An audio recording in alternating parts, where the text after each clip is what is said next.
I'm Chris Hansen, right now on Crime Watch Daily from here in New York.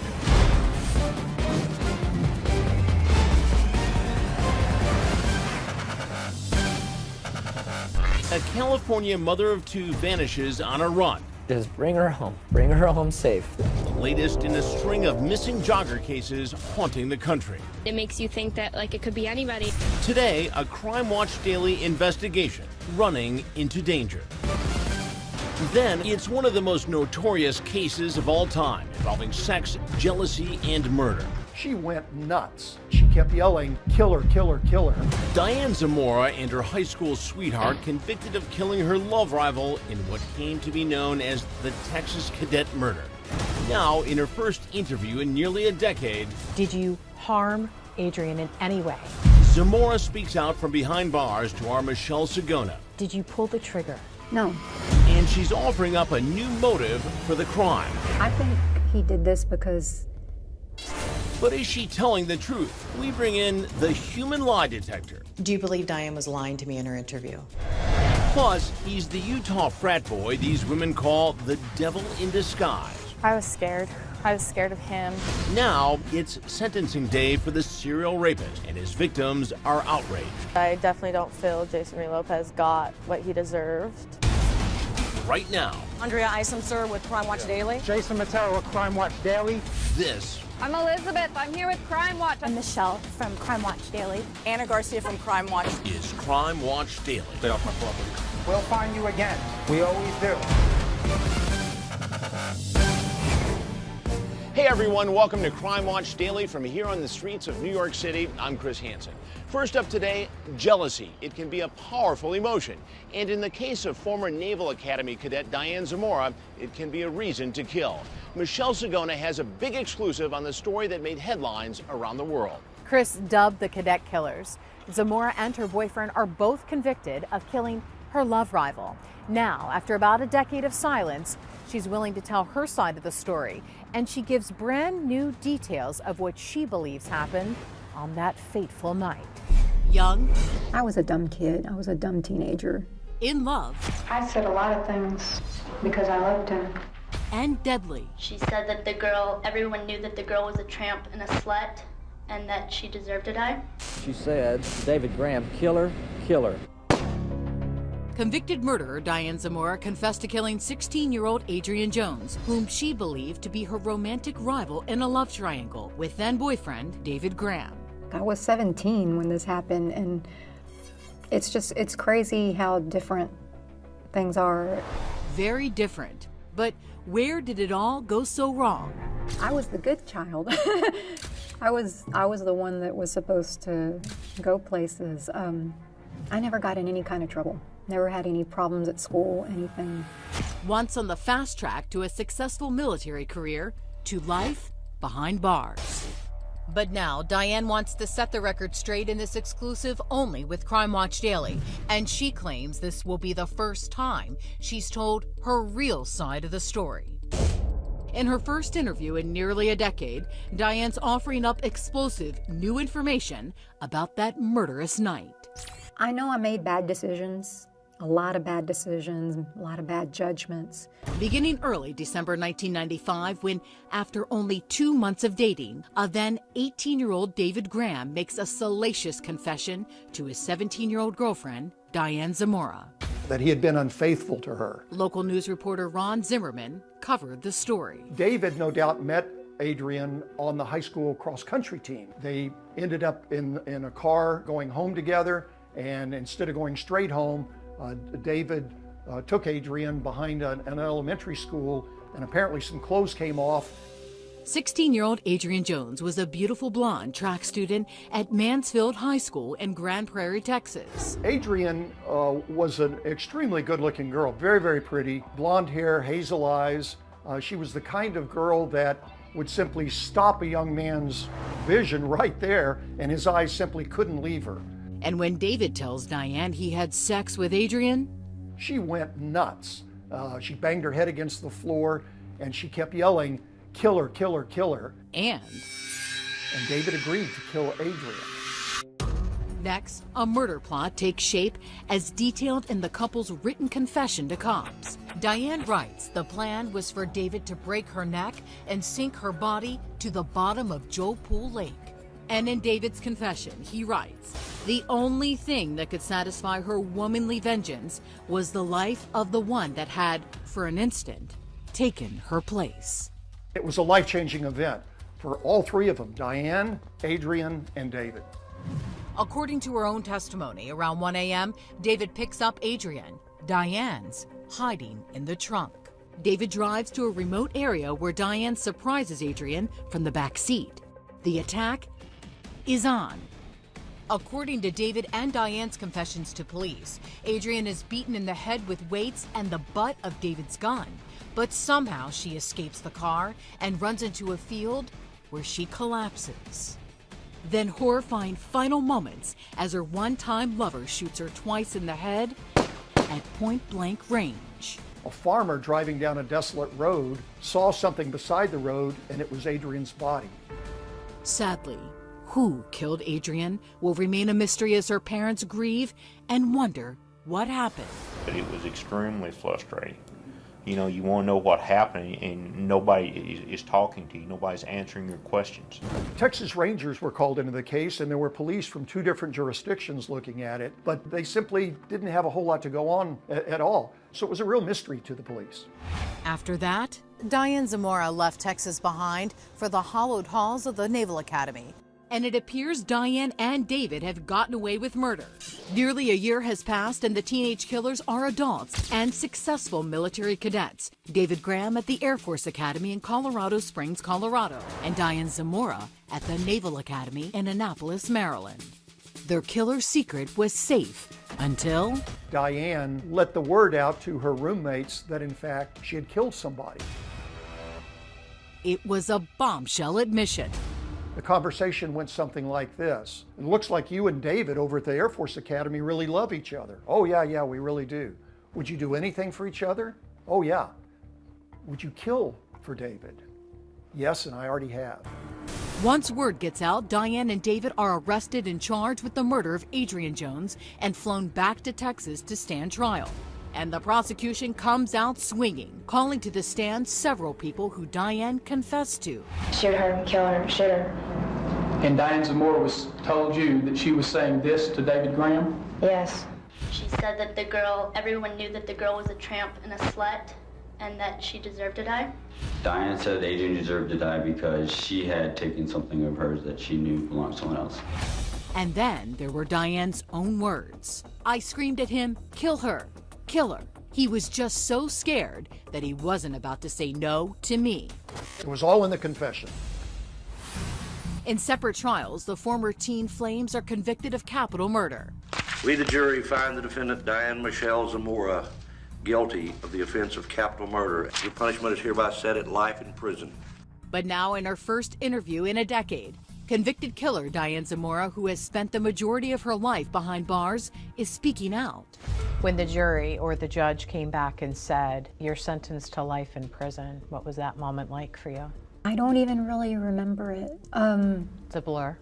It really is. I think after they said guilty, that was probably the last thing I heard. Diane claims she's not a cold-blooded killer. In fact, she now says she played no real physical role in Adrian's death. Did you pull the trigger? No. Did you harm Adrian in any way? The only thing I did was pull her hair. I remember at one time they were fighting.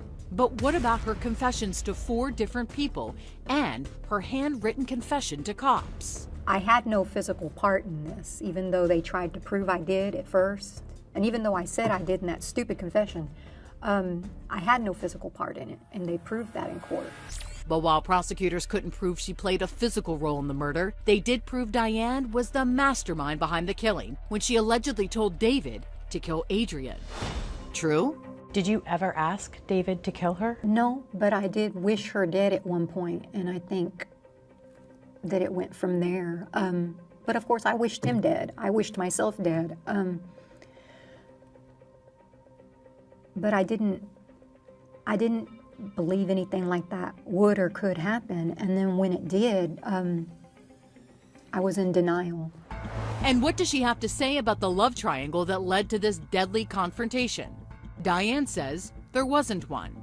That's right, she claims the motive for the killing wasn't sex, it was violence. I think he did this because he was obsessed with guns. I think he wanted to know what it was like to use them on someone. So if someone were to say, you were the foundation behind this. No, I think I was a good excuse. I really think now that's what I was. I was a good excuse to do something he already wanted to do. These are stunning accusations from Diane and a very different take from this convicted killer's initial confessions to police and court testimony. But how do we know if she's telling the truth now or if she's simply a master manipulator? We're inside the head of the subject. We are. Up next, Crime Watch Daily is looking for answers and brings in an interrogation specialist to analyze our interview with Diane Zamora. There's the seed right there. Then, the $1 million question. Do you believe Diane was lying to me in her interview? Police say Naval Academy cadet Diane Zamora helped mastermind the killing of a love rival alongside her then boyfriend. However, she tells a totally different story to our Michelle Sagona from behind bars. So what's the truth? We brought in a man who is essentially a human lie detector to watch Zamora's interview and tell us what he thinks. In her first interview in nearly a decade, convicted killer Diane Zamora is finally sharing what she says is the real story of what happened the night she and her boyfriend, David Graham, killed 16-year-old Adrian Jones. At this point, you spent more time behind bars than you have in the outside world. What is that like for you? It's strange. It's something, I talk about a lot with a lot of people because I was so young. I had no experiences out there. But we wanted to know if Diane was telling us the truth or simply a master manipulator, as prosecutors claimed 20 years ago. We, the jury, find the defendant Diane Michelle Zamora guilty of the offense of capital murder. Your punishment is hereby set at life in prison. Analyzing Diane's every word is interview and interrogation specialist Stan Walters. With over 35 years experience, they don't call him the lie guy for nothing. And Stan isn't necessarily listening to what a suspect says, but what he or she doesn't say. Michelle, one of the things I do when I watch your interviews, I try not to look at the case facts.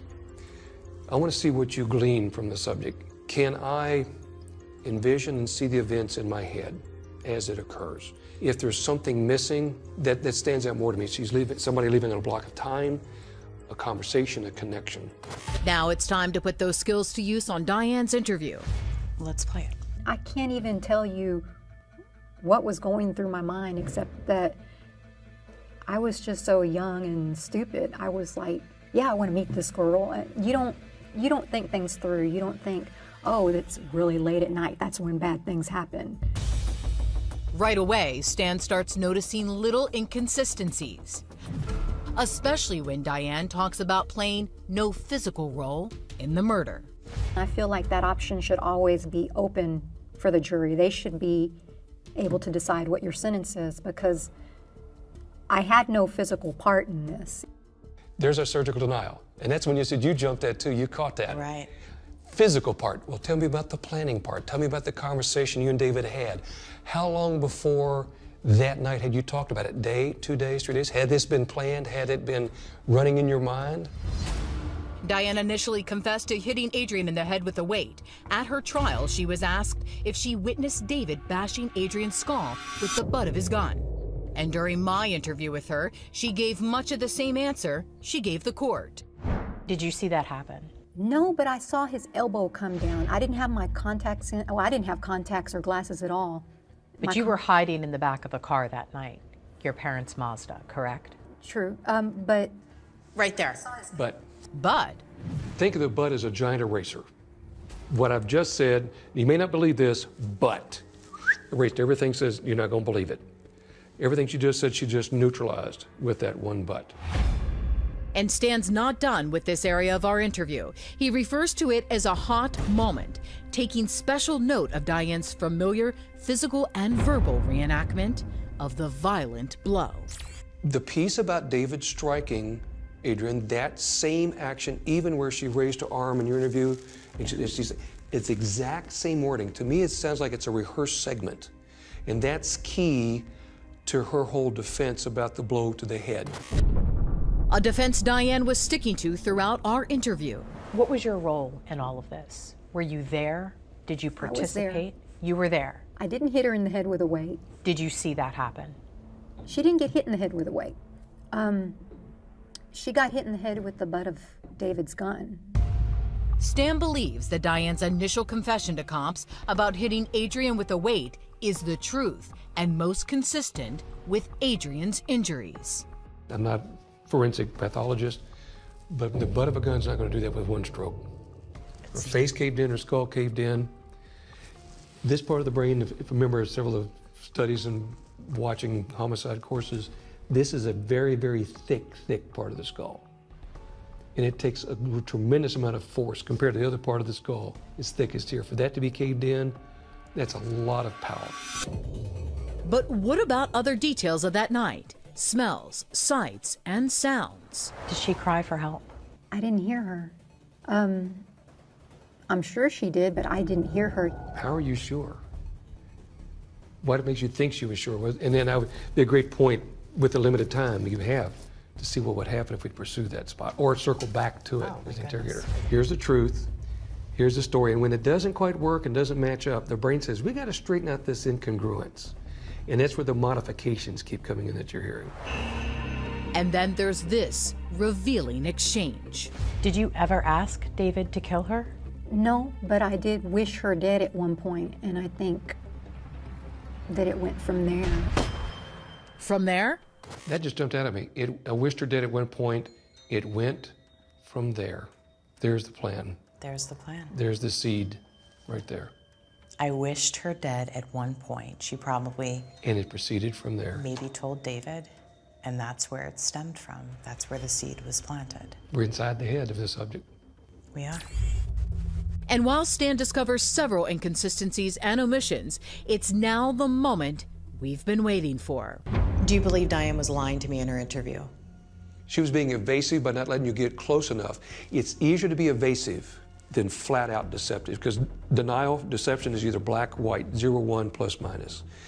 Her emotional manipulation leaves a lot of uncharted area, unstated boundaries to float around in. No one will ever really know what happened that night except for the 3 teenagers who took a ride on a dark Texas road to have their lives forever veered off course. When are you eligible to get out of prison? As of right now, it would be 40 flat years, so it wouldn't even be for 20 more years. So you still have another 20. And that is, it's not a guarantee. No. They could leave me in forever.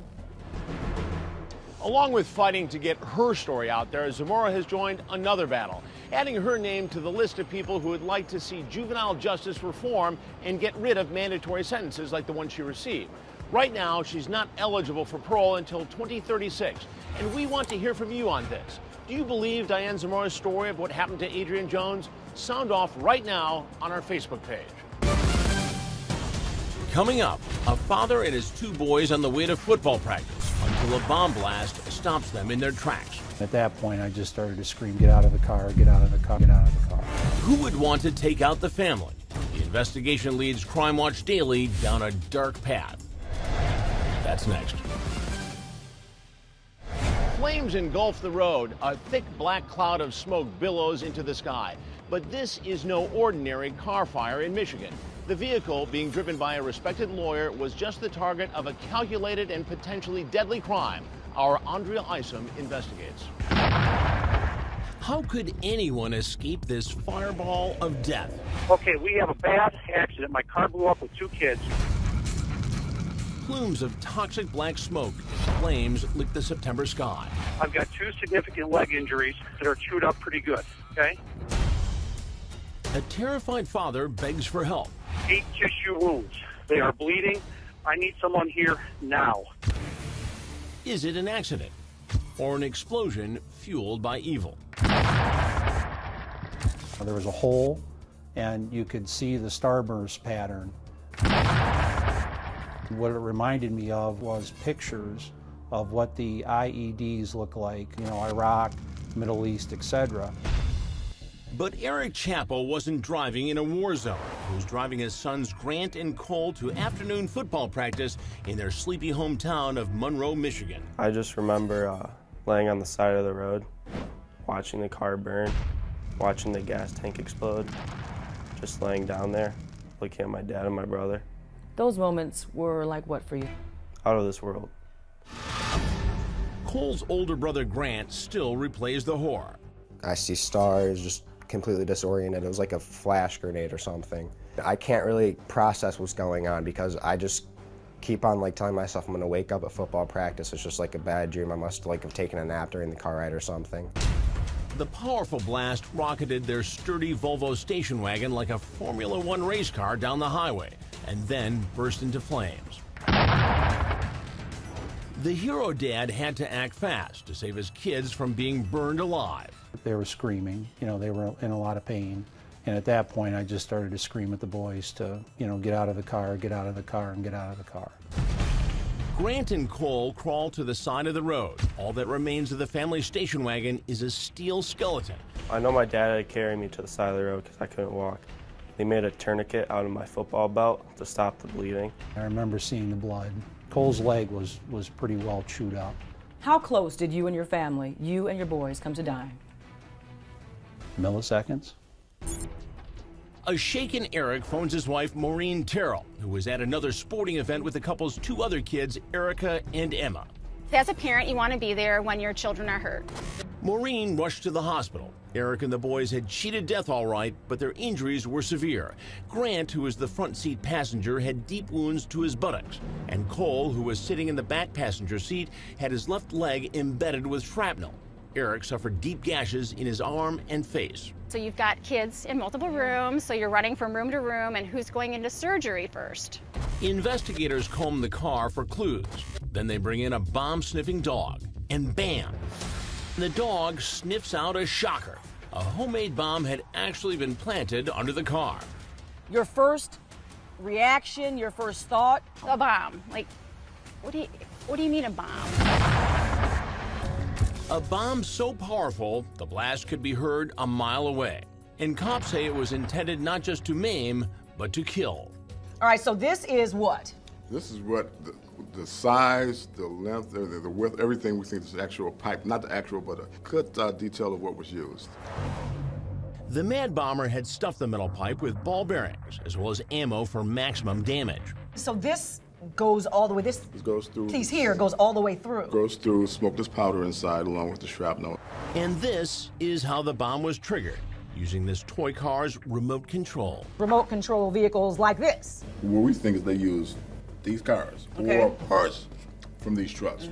That's exactly what we think they used. Cops believe the triggerman may have been tailing Chappell's car when the bomb was detonated. Thankfully, the Volvo had a sunroof, and experts believe that was the difference between life and death. Having a sunroof made all the difference in the world. Why? Because it vented the explosion. They indicated to us that had we not had a sunroof, we wouldn't be here today. Who would do this? I said, I cannot think of anyone that would have that evilness inside them to hurt children. I think the target was me, but I have no doubt that the person who detonated the bomb knew the boys were in the car. Eric Chappell prides himself as a good lawyer, but he's made some enemies along the way. His practice has handled some bitter divorce cases, one that actually involved accusations of a husband videotaping his stepdaughters and their friends in tanning beds. Eric represented the now ex-wife. The device was pointed right at the tanning beds. I think that's when she finally said, enough. That man Eric calls a bitter ex has never been charged or listed as a suspect in connection with the car bombing. In fact, no one has. Despite that, Eric says he's sure he knows who did it, and he's ready to name names. The guy's a monster. Eric believes that monster is still taunting him and his family. On an anniversary of the car bombing, Chappell's daughters Erica and Emma became targets of a second bomb. I walked with her to the mailbox. As soon as she pulled it out, you see it rolling. You have a basic idea of what explosives look like, but when I looked at it closer, you could see the words. They claim some sicko planted it in their mailbox, the word explosive written across it. She dropped it. I made sure she was on the other side of the road. I called my dad within like 10 minutes. Fire trucks, police, ambulance, bomb squad, everybody was there. Thankfully, this one was unarmed.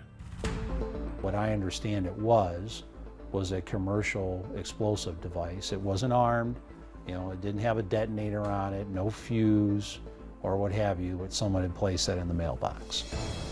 No one has ever been charged for planting the unarmed bomb either. The Chappell girls were shaken, but they want the person who tried to mail them a piece of hell to know they're survivors too. I say, look how strong and amazing our family has grown. There's nothing you can do that would ever change that. We're stronger, we're better than yesterday, better when that happened. We've learned from our mistakes, we're living life now. We're not afraid. Shockingly, in the 5 years since the car bomb explosion changed the course of the Chappell's lives forever, the feds still don't have a prime suspect. The sadness comes to mind because we have not been able to solve it. Even though Eric says he knows who did this, cops aren't naming a suspect, and neither can we. In fact, ATF Special Agent Dawkins admits the case is running out of gas. I was very confident that we would be able to solve this incident within a couple of months, within a couple of weeks. We've not been able to do it, obviously, and it's very frustrating for us. And he's reaching out to the public for help. We need a video, we need someone talking, we need that one shred that could connect. Hey, we thought it was that person. Now we have the link to it. Right now we don't have the link. Cole and Grant were badly injured in the blast, but they're back on their feet and back to playing sports. I would just want them to see me and my family, see that we're still here. Still strong and still standing. Yeah. And Grant has turned the ordeal into something else positive. He's going to medical school to be a trauma surgeon. You know what they say about terrorist attacks, like you can't let this change the way we live. Say, nice try, we're still all here. But Mom Maureen says she'll always be looking over her shoulder. I lived in this perfect little bubble, and everybody loved each other, and life was grand, and no one would ever hurt anyone. This is your new normal. Yes. I think he's a despicable person.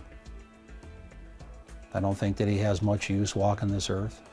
It's one thing to focus on me, but the type of person who would do something to hurt kids, they don't have a place in our society.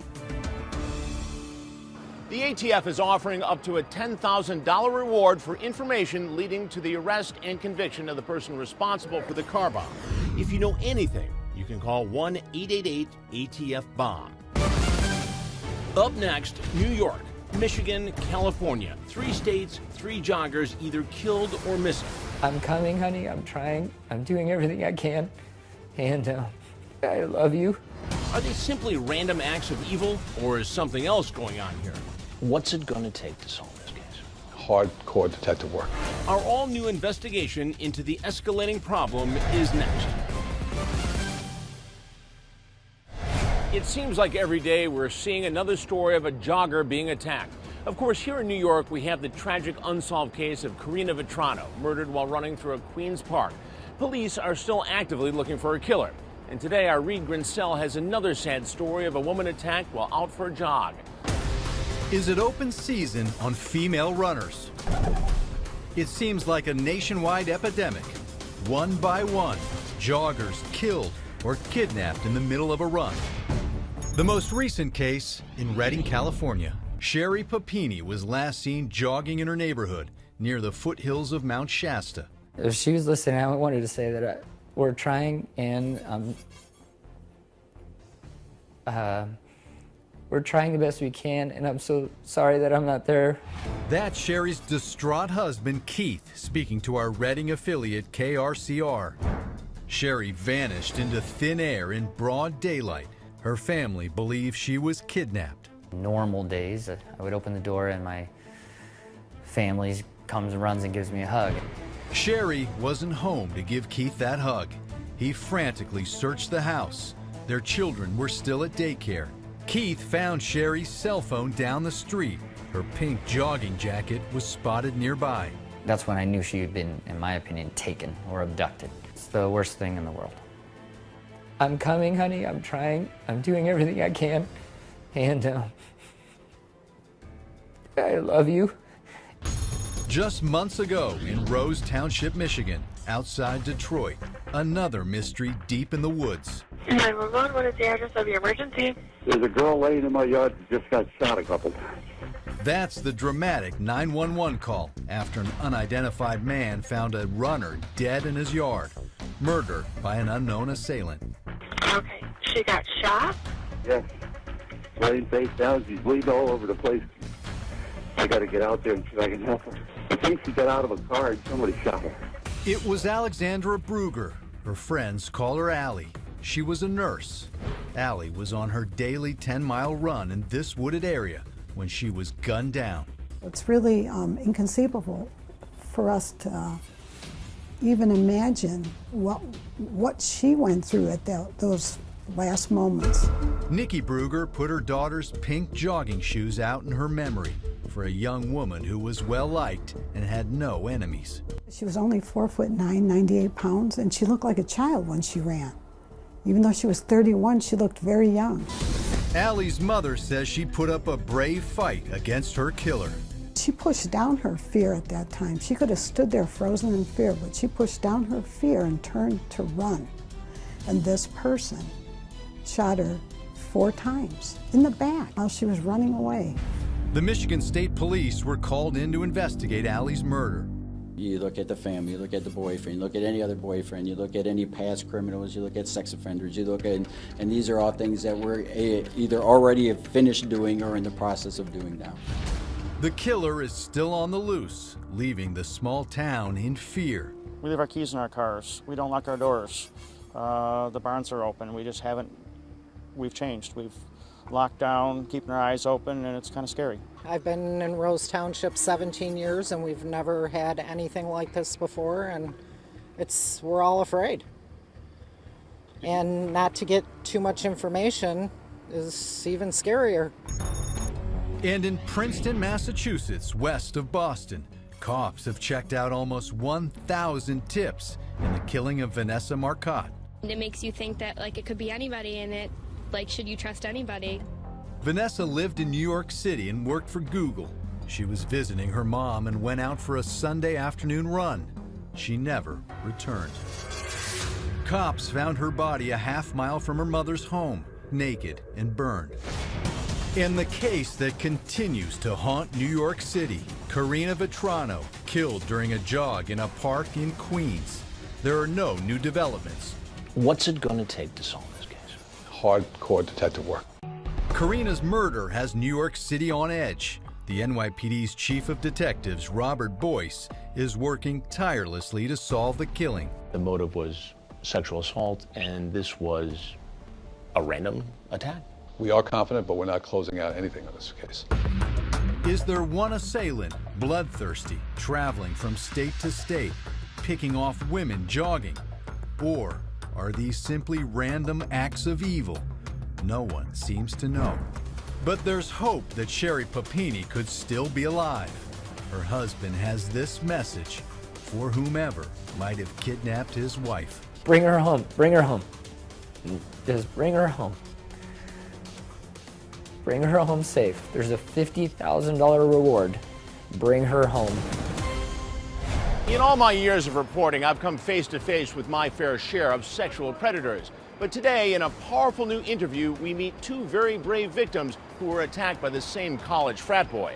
And when you hear how long he'll spend in jail, you'll be outraged. We're teaming up with our affiliate, KSTU, for the story. Here's Pat Lalama. These college students bravely facing the cameras. It was the scariest thing that I've ever been through.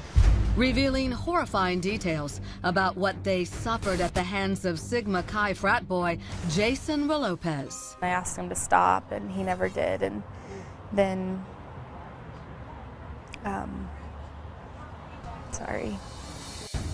Lopez sexually assaulted Morgan Klinkowski at a Utah State University fraternity party. He also raped Victoria Hewlett while doing homework at her apartment. Following the attack, a traumatized Morgan actually cleaned up the evidence. I was scared of him. But there was no way she could scrub away the memory of that terrifying night. Visions that she says haunted her so much, it took her 10 whole months to report the rape to police. In a story Crime Watch Daily first told you about, the details are disgusting. One of the women said she was slapped, choked, and raped multiple times. Another woman says she told him no, not once, not twice, but 3 times. She says Lopez raped her anyway. This is an extremely serious situation.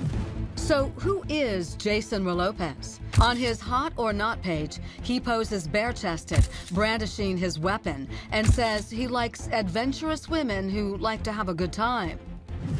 On his LinkedIn page, Lopez changes his image, portraying a wholesome guy, looking preppy in khakis and a button-down shirt.